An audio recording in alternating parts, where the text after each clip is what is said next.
Honor, the defense calls Mrs. Gloria Streeter. All right, Ms. Streeter, please come forward and take a witness stand.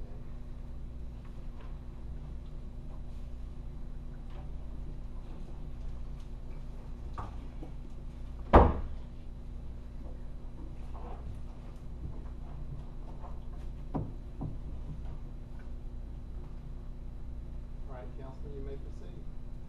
Good evening. My name is Anisha Patel and I represent Mr. Dean. Could you turn and introduce yourself to the jury?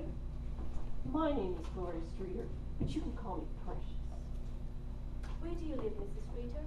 I live at 22 Osage Lane in Sutter, in the main house. And who lives in the guest house? Oh, that would be Dallas. And how do you know Dr. Streeter? He was my late husband. And you mentioned, well, when did you get married to Dr. Streeter? It was in 1980. And you mentioned Dallas Streeter? How do you know Dallas that? Streeter is Dr. Streeter's daughter, and thereby my stepdaughter. And how long have you known Dallas Streeter? As long as I've known Dr. Streeter, Hippie, he's 15 years now. During this time, have you been able to form an opinion about Dallas Streeter? Oh, definitely. I mean, she's unbalanced, she can hold a job, you know, she's worthless to society. Mrs. Streeter, tell the jury about your marriage. Well, Hippie and I just got along so well for the first 5 years, but then, you know, he worked hard and got old, and I blossomed. So, you know, I had to go looking for fulfillment other places. And how do you know Mr. Dean? Mr. Dean, he was one of my lovers. Do you recall seeing Mr. Dean on May 26th? Yes, I do believe, Hippie sent him by the house to speak with me. And why was he there to speak to you? Oh, Hippie wanted me to go with him on this photography jaunt. And so he sent Hippie by, or sent Dean by to talk to me and to try to convince me to go. And what were you doing at the time Mr. Dean came to see you? Oh, I was sunbathing nude, of course. And what was Mr. Dean doing? Oh, Mr. Dean, it was so funny. He showed up in this flesh-colored bathing suit, and I just laughed. I said, from a distance you're going to look like you're naked. Your Honor, may I approach the witness? You may. Cautiously.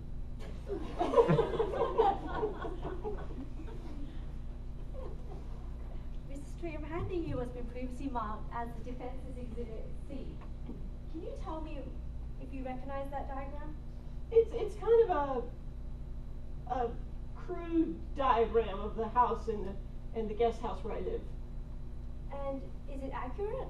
It's accurate. It's not to scale, but it is accurate. And even though it's not to scale, would that diagram assist you with your testimony today? I believe it would, but it's kind of small.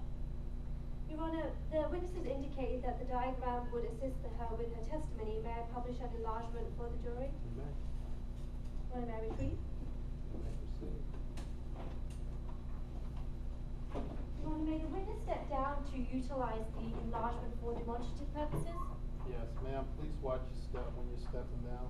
You may proceed.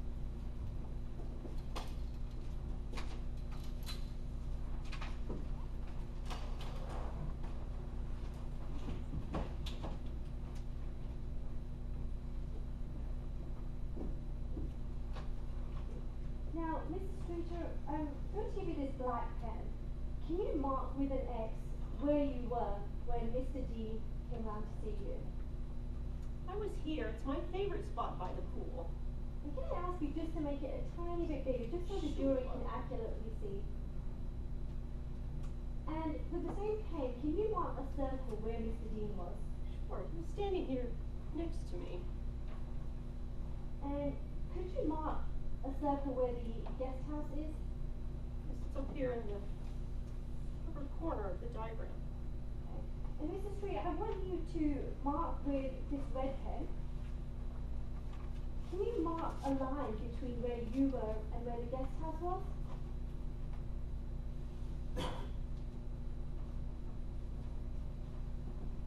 Thank you, Mrs. Streeter. You may return to the stand. Your Honor, the witness has marked on the diagram as directed by counsel, they will seek to enter this into evidence as a defence's exhibit number 1, and I will show opposing counsel for inspection and objection. You may proceed. Any objection?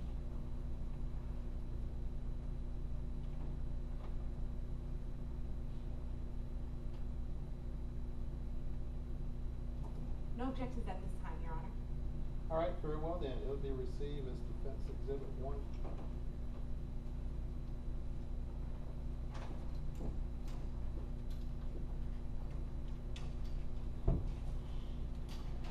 Now, Mr. Streeter, you marked a red line on that diagram, and I want to visualize that. So, if you're at the pool right now, tell me exactly where the guest house is. And stop me when I get to where you think the guest house is.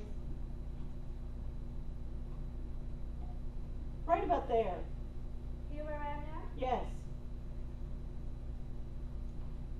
And can you visualize, can you verbally say where I was just for the record, roughly where I was in reference to this room?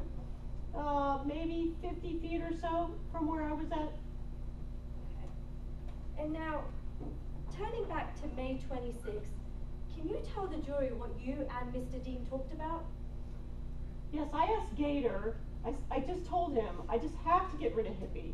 You know, he's just being very clutchy and caressy, and I just wasn't into that anymore, and that Hippie just needed to have an accident or, you know, to die while he was out on this photography hunt. And how did Mr. Dean respond to what you had said? Well, he kind of chuckled and said, "You've got to be kidding." And when he looked at me and realized I wasn't, he said, "I've got to think about this," and he stomped off. When did you speak to Mr. Dean next after he stomped off? I think it was about 2 hours later. He called me on the phone and he said, "You know, I just adore the doctor so much. There's no way I could do that." I said, and I told him, "You're just missing out. Such a great life we could have together. You could live like a king with me in this mansion." And I slammed down the phone. And after that day, when did you hear from Mr. Dean next? It was the 29th of May. I don't remember what time he called, but I do remember that he woke me up. And when I picked up the phone, he was bawling, and it was very hard to hear what he said, but it was, "I hope you're happy. The doctor's dead, and you wouldn't even understand it if I explained it to you." And then he hung up the phone. Did you say anything to him before he hung up the phone? Oh, I do. I believe I said, "Well, thank you, darling." And how did Mr. Dean respond to this? He hung up on me. He was very annoyed with you know, my attitude. And could you tell the jury what date that was? That was May 29th. And after May 29th, when did you hear from Mr. Dean next? The next communication we had was when he sent me a letter.